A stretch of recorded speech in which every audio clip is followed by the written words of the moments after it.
Hello மக்களே, welcome to our YouTube channel. இன்றைக்கி நம்ம பார்க்க போகிற ரெசிபி என்னென்னு பார்க்குறதுக்கு முன்னாடி நம்ம சேனலை மறக்காமல் சப்ஸ்கிரைப் பண்ணிக்கோங்க.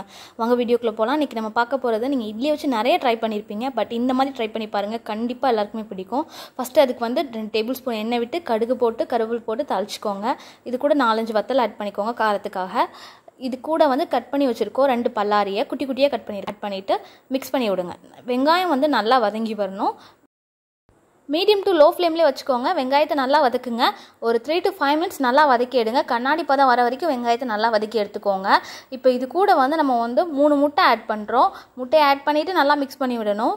மீடியம் ஃப்ளேம்லேயே வச்சுக்கோங்க. நல்லா மிக்ஸ் பண்ணி விடுங்க. 3 முட்டையை ஆட் பண்ணி விட்டுட்டு பண்ணி விடுங்க. கிண்டிகிட்டே இருங்க கொஞ்சம் நேரம் கைவிடாமல், இல்லைனா அப்படி பாத்திரத்தோடு ஒட்டிக்கும். நல்லா கிண்டி விட்டுட்டே இருங்க. முட்டையை ஆட் பண்ணிவிட்டு கைவிடாமல் கிண்டுங்க. நல்லா மிக்ஸ் ஆகி வரணும். நல்லா முட்டை வெந்திருக்கணும்.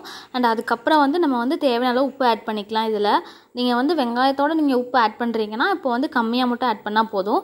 இப்போ நம்ம 2 டேபிள் ஸ்பூன் உப்பு ஆட் பண்ணியிருக்கோம். இது கூட ஒரு ½ பிஞ்ச் ஆஃப் மஞ்சத்தூள் ஆட் பண்ணியிருக்கோம். அண்ட் இது கூட நம்மளோட வீட்டு மசாலா ஆட் பண்ணியிருக்கோம். நீங்கள் இதுக்கு பதிலாக chicken 65 masala, chicken gravy masala எதுனாலும் ஆட் பண்ணிக்கலாம். ஃப்ளேவர் நல்லாயிருக்கும் இதை விட.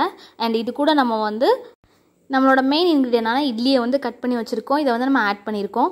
இதை நல்லா குட்டி குட்டி பீசஸாக கட் பண்ணிக்கோங்க. அப்போ தான் நல்லாயிருக்கும் நமக்கு மிக்ஸ் பண்ணி நல்லா வெந்து வரதுக்கு.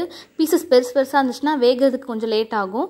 நீங்கள் குட்டி குட்டி பீசஸாக கட் பண்ணிவிட்டு நம்ம இது கூட ஆட் பண்ணும்போது ரொம்ப ஈஸியாக இருக்கும். நல்லா இதே மாதிரி மிக்ஸ் பண்ணி விட்டுக்கோங்க. நம்மளோட நல்லா மிக்ஸ் ஆகி வரும்போது லைட்டாக கொத்தமல்லி இலை தூவிக்கலாம். இது கூட நீங்கள் பெப்பர் கூட ஆட் பண்ணிக்கலாம். மசாலா ஆட் பண்ணும்போது டேஸ்ட் சூப்பராக இருக்கும். நம்மளோட இட்லி பொடி மாஸ் ரெடி ஆயிடுச்சு. இது பேச்சுலர்ஸாக இருக்கட்டும், ஒரு ஃபேமிலி பீப்புள்ஸ் யாருக்குனாலும் இன்ஸ்டண்ட்டாக ஒரு டிஷ் ரெடி பண்ணணும். ரொம்ப டேஸ்டியான இதை கண்டிப்பாக ட்ரை பண்ணி பாருங்கள். வீடியோ பிடிச்சுன்னா மறக்காமல் லைக் பண்ணுங்கள். டிஷ் பிடிச்சுன்னா மறக்காமல் கமெண்ட் பண்ணுங்கள். எல்லோரும் மறக்காமல் நம்ம சேனலை சப்ஸ்கிரைப் பண்ணுங்கள்.